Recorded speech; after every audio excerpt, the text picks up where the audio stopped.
pouco tempo atrás, uns médicos vieram falar comigo bem assim, Nay, a gente te adora, o seu conteúdo é incrível. Só que você está criando um exército de mulheres que estão questionando. Então, o que acontece? O médico, ele estudou anos e anos para saber o que ele sabe. Então, quando ele te sugere a cirurgia, e é o médico que tem que te sugerir, porque cada cirurgia tem indicações específicas. Por exemplo, a sleeve, quem tem refluxo não pode fazer sleeve porque aumenta o refluxo. Ele que tem que te passar essa indicação. Só que as pessoas agora, por conta dessa facilidade de informação, elas estudam tanto sobre as técnicas e elas tiram as próprias conclusões que elas querem mandar no médico. Então, às vezes, o médico indica uma sleeve, por exemplo. Ah, não, eu quero a bypass porque a Naizinha fez a bypass e eu gosto da Naizinha. Então, assim, eu tento sempre conversar com a minha audiência que essa decisão é do médico. Para mim, médicos que não falam qual é a técnica que o paciente tem que fazer, eu não confio. Tá? Eu trabalho com diversos médicos, inclusive eu faço lives no meu Instagram. Hoje mesmo eu tenho uma live mais tarde. E isso é um consenso, assim, das pessoas que estão ao meu redor. Essa diretriz tem que ser de cima para baixo. Até porque você tem que confiar na sua equipe acima de tudo. Eu tô ali apenas para... Hoje eu tenho formação na área, que depois eu chego lá, mas eu falo da minha experiência com a cirurgia bariátrica e do alerta que eu posso dar para cuidar da saúde. Jamais eu vou indicar uma técnica acima de um médico ou de um profissional dessa área. Então, é um médico que indica para o paciente. Ponto. Não é você que vai falar para o médico qual a bariátrica que você vai fazer. Ótimo. Mesmo que você queira. É o médico. Ótimo. Então, ouça sempre o seu médico. Ele vai saber o que é melhor. Sim, eles. E aí tem a sleeve. O que acontece? A sleeve era uma cirurgia mais nova.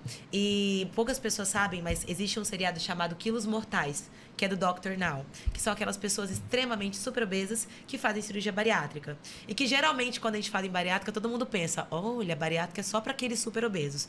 E não, você não precisa chegar naquele nível de obesidade para ser submetido a uma cirurgia bariátrica. Você pode fazer antes, desde que o seu IMC seja 35 e você tenha alguma comorbidade associada. O Dr. Now, ele só faz sleeve. E a sleeve, ela é uma técnica que existe um preconceito. Por quê? Ela deixa o seu estômago um pouquinho maior. Então, ele fica com uma capacidade até 80 ml, assim. Então, não é tão pequenininho como a da bypass. E ela não desvia o intestino delgado. Só que existe um bônus para isso. Você não tem que fazer uma suplementação de vitamina tão severa quanto na bypass. Né? E a sleeve, você também consegue converter ela numa bypass. Então, por exemplo, fez a sleeve, não conseguiu emagrecer o tanto que deveria, ou está tendo alguma questão associada à sleeve, você consegue converter para uma bypass e tal. A bypass você não consegue. A bypass, você só faz a bypass e acabou ali. A sleeve, ela começou sendo uma cirurgia de trânsito. Então, os médicos, eles fizeram o quê? Eu vou fazer uma sleeve para essa pessoa super obesa emagrecer um pouco, para depois fazer uma bypass, para ser mais segura a cirurgia bypass. Só que a cirurgia deu tão certo que os médicos entenderam que ela poderia ser uma cirurgia consagrada. Então, a sleeve, ela se tornou uma cirurgia consagrada e uma cirurgia final. Então, ela não é mais uma cirurgia de trânsito, ela é uma cirurgia realmente estabelecida que as pessoas fazem. Nos Estados Unidos se faz muito sleeve. No Brasil está chegando mais forte agora. Eu acredito que os médicos ainda operam muito mais bypass. E assim, até entre os médicos existe roda de conversa.